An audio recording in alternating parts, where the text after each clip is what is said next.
আসলে হঠাৎ করে রুমে চলে আসার কারণে আমি ভয় পেয়ে যাই, আর আমার চিৎকার শুনে তোর ভাই চিৎকার দেয়। ও, এই কথা। আমি তো ভেবেছিলাম আমিরুল তোকে ভয় দেখিয়েছে নাকি। আপু আমি আমার রুমে যাই রে, পরে আসবো। ঠিক আছে। আমি আমার রুমে এসে চিন্তা করছি, এটা কি হলো? আমি যে আরিফার শরীরে অনেকটাই দেখে ফেলেছি। আমার এখন লজ্জা লাগছে, আর আরিফ আপুর সামনে যেতেও পারবো না। একটু পর আমি বাথরুমে গিয়ে গোসল করে বের হলাম। আমার গায়ে শুধু একটা 3/4। এমন সময় আরিফ আপু আমার রুমে আসলো। আরিফা রুমে এসে বলল, কোনো মেয়ের রুমে যাবার আগে পারমিশন নেওয়া লাগে। আরিফা রুমে এসে বলল, কতটুকু বলে আমার দিকে তাকিয়ে একটা চিৎকার দিল। আমিও চিৎকার দিলাম। তারপর তাড়াতাড়ি কাপড় পরে আপুর রুমে গেলাম। এই তোর বান্ধবী কোথায় রে?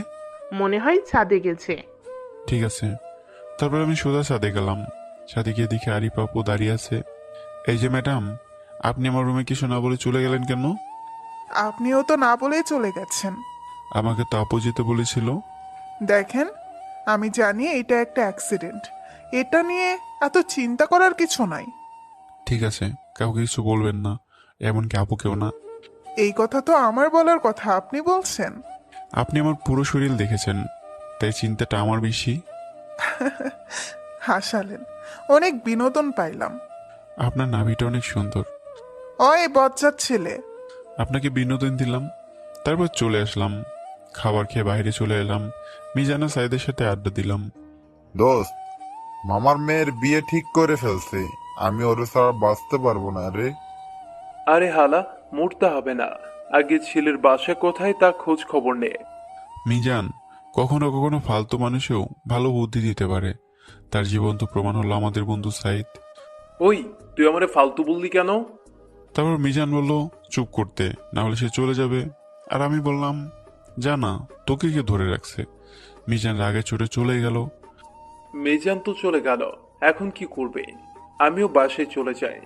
আরে বেটা দাঁড়া, মিজানের মামার বাসা চিনোস? হ্যাঁ, কিন্তু মিজানের মামা অনেক দাপটে লোক, তাই কিছু করা যাবে না। আরে বেটা আমরা আটকাবো ছেলে পক্ষকে। তারপর দুজন মিলে মিজানের মামার বাড়ির সামনে ইচ্ছে করেই মোটর সাইকেল নিয়ে একটা গাছের সাথে ধাক্কা মারি। সাইদ গিয়ে পড়লো রাস্তায়, আর আমি গিয়ে পড়লাম গাছের গুড়ির সামনে। কিছুক্ষণের মধ্যে মানুষ জড়ো হতে লাগলো। এটাই তো আমি চাইছিলাম। আমি জ্ঞান হারানোর নাটক করে পড়ে আছি। এই আমিরুল, কথা বল, কি হয়েছে তোর? তারপর সাইদ আমাকে নিয়ে মিজানের মামার বাড়িতে নিয়ে গেল। নিয়ে বলল, আমার দোস্ত মারাত্মকভাবে আহত হয়েছে, একটু পানি এনে দেন, ওর মাথায় ঢালবো। আমি মনে মনে বলি, শালা ভালোই কাজ করছে। তবে আমি যে হুঁশে আছি এটা সাইদকে বোঝানো যাবে না, তাহলে এই নাটকটা ঠিক মতো করতে পারবে না। এমন সময় দুইজন মহিলা বাসা থেকে পানি নিয়ে এলো, আর আমার মাথায় ঢালতে লাগলো। আমি মনে মনে বলি, আরো বেশি করে ঢাল। 5 মিনিট পানি ঢালার পর আমি নাটক শেষ করলাম। সাইদ, আমি কই? দোস্ত, তুই জায়গা মতোই আসো। আমার মোবাইলটা পাচ্ছি না কেন? তারপর মিজানের গার্লফ্রেন্ডের কাছ থেকে মোবাইলটা নিয়ে আমি আমার নাম্বারে কল দিলাম। তারপর চলে আসলাম এলাকায়, এসে আড্ডা দিলাম। রাত 10টায় বাসায় ফিরে এলাম। এতক্ষণ কোথায় ছিলি? একটা মিশন শেষ করে আসলাম। আবার কার করে আগুন লাগানোর চেষ্টা করছিস? নিজের ঘরেই লাগাবো। ঠিক আছে ঠিক আছে, বাবার মতো হোস না। তাহলে সারা জীবন ধরে শুধু অফিস আর বাসা, বাসা আর অফিস দুটো নিয়ে জীবন শেষ করে দিবি। এখানে আবার আমাকে টানাটানি করছো কেন? মা, তোমাদের পার্সোনাল ঝগড়া তোমাদের রুমে গিয়ে করো। ওই, তুই বড়দের মাঝে কথা বলিস কেন? বাবার মতো হইছস? এইটা কিন্তু ঠিক না। বারে বারে আমাকে কেন টেনে আনছো? আর আমার ছেলে আমার মতোই হবে। তোমার কোনো সমস্যা আছে? আমার ক্ষুধা লাগছে, খাবার দিবা নাকি বলো?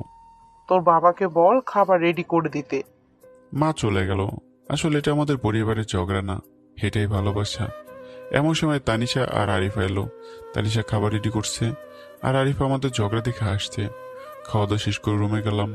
এমন সময় তানিশা আমার রুমে আসলো। এই নে তোর টাকা। আর শোন, এগুলো আমার জমানো টাকা। এই টাকা দিয়ে ভালো দেখে একটা মোবাইল কিনবি। আমার মোবাইল তো ঠিকই আছে, মোবাইল কিনে কি করব? আমার এক বান্ধবী একটা মোবাইল কিনেছে, ওই মোবাইলটা আমার খুব পছন্দ হয়েছে। আমি চাই তুই ওই রকম একটা মোবাইল কেন। এটা কোনো কথা? এমন সময় মোবাইলের কথা বলাতে আমার মনে পড়লো মিজানের গার্লফ্রেন্ডের কথা। আপু তুই দাঁড়া, আমি একটু কথা বলে আসি। একজনের সাথে আমার কিছু কথা আছে। তা কথাটা কি ছেলের সাথে না মেয়ের সাথে?